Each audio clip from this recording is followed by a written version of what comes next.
Let us see Tanabe Carnot diagrams of D5 configuration. D4 ന്റെ case പറഞ്ഞ പോലെ തന്നെ ഇവിടെ നമുക്ക് ലിഗാൻഡിന്റെ ഫീൽഡ് സ്ട്രെങ്ത് മാറുന്നതനുസരിച്ച് നമുക്ക് ഇതുപോലെ ഹൈ സ്പിൻ കോംപ്ലക്സുകൾ വീക്ക് ഫീൽഡ് ലിഗാൻഡ് വരുമ്പോൾ ഹൈ സ്പിൻ കോംപ്ലക്സും സ്ട്രോങ് ഫീൽഡ് ലിഗാൻഡ് വരുമ്പോൾ ഇതുപോലെ പെയർ ചെയ്ത് ലോ സ്പിൻ കോംപ്ലക്സും കിട്ടും.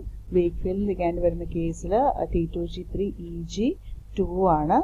5 അൺപെയർഡ് ഇലക്ട്രോൺ ഉള്ളത്. അതുകൊണ്ട് തന്നെ സ്പിൻ മൾട്ടിപ്ലിസിറ്റി 2ns+1 എന്ന് പറയുന്നത് 6 ആയിരിക്കും.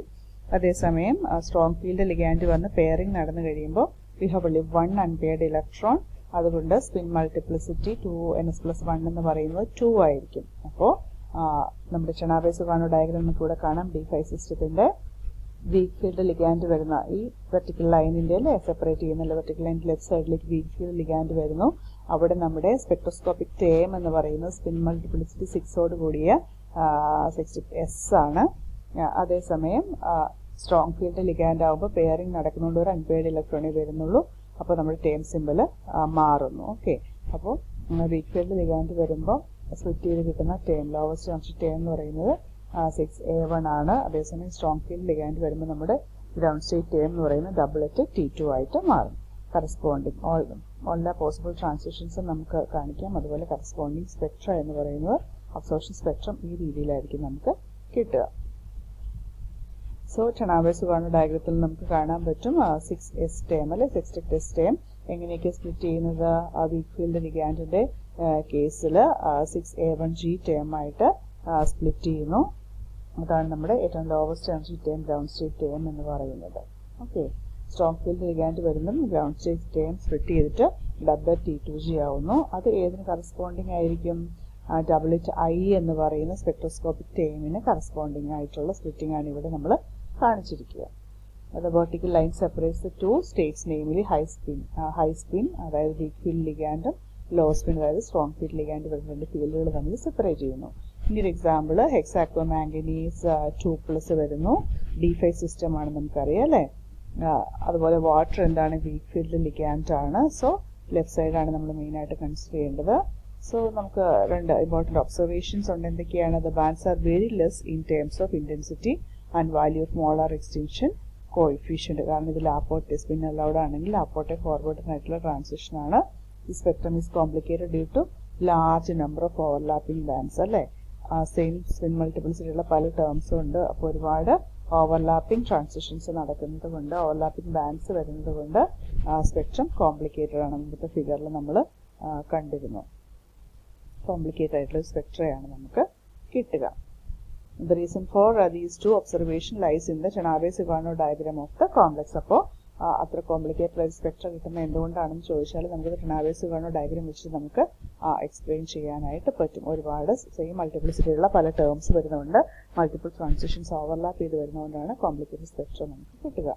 Before analysis of this diagram, some generalization about the complex can be made. The complex here we are referring to is hexaqua manganese 2+, where Mn2+ ion is in D5 configuration.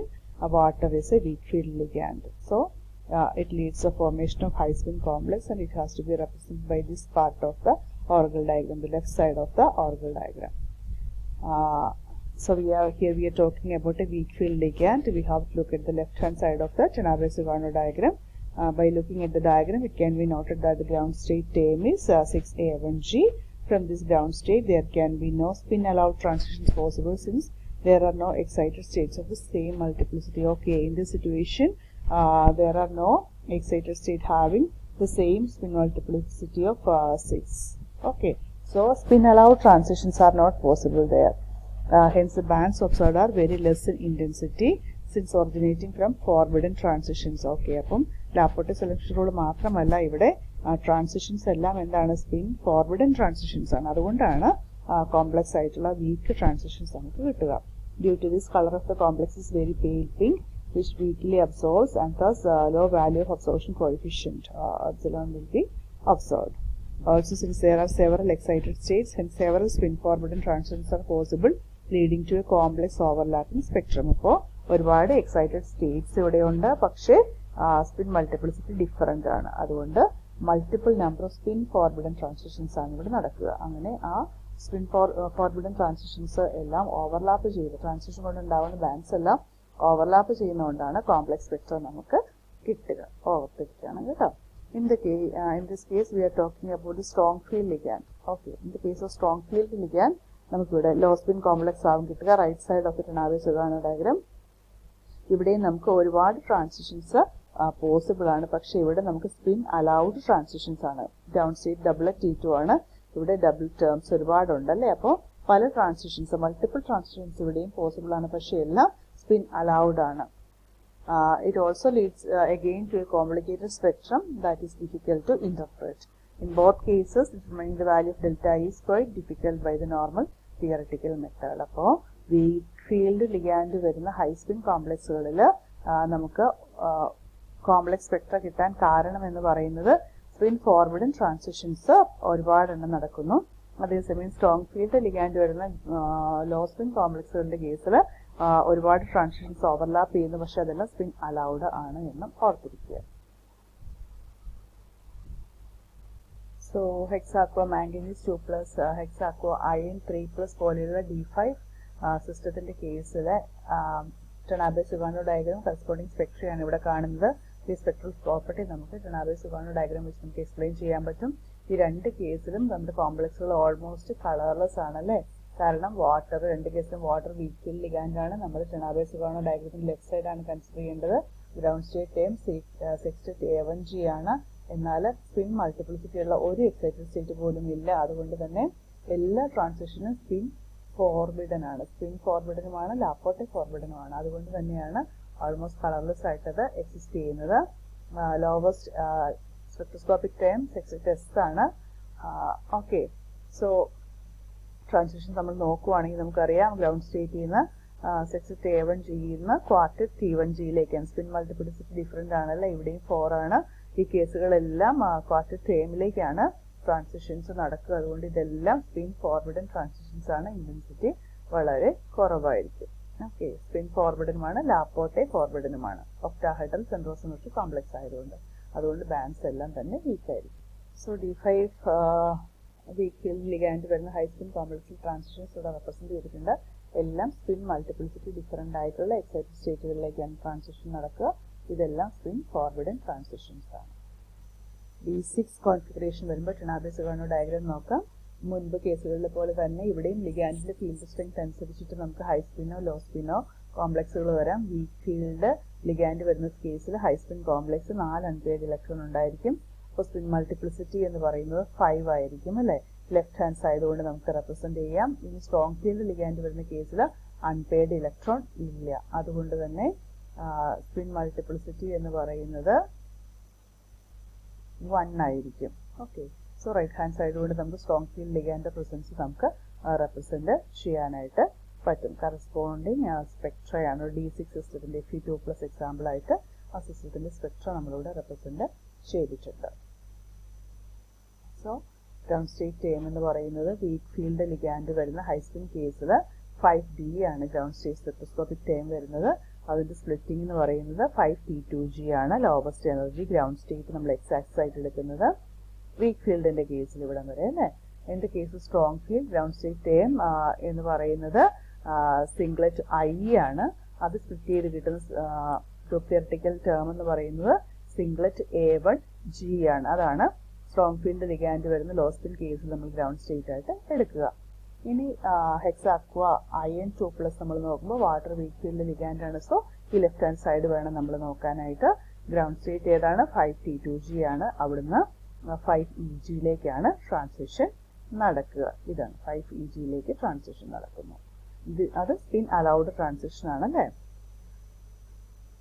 Okay, ഇനി നമ്മൾ close ആയിട്ട് observe ചെയ്യുവാണെങ്കിൽ ഈ single peak എങ്ങനെയാണ് split ചെയ്തിരിക്കുന്നതായിട്ട് നമുക്ക് കാണാനായിട്ട് പറ്റും.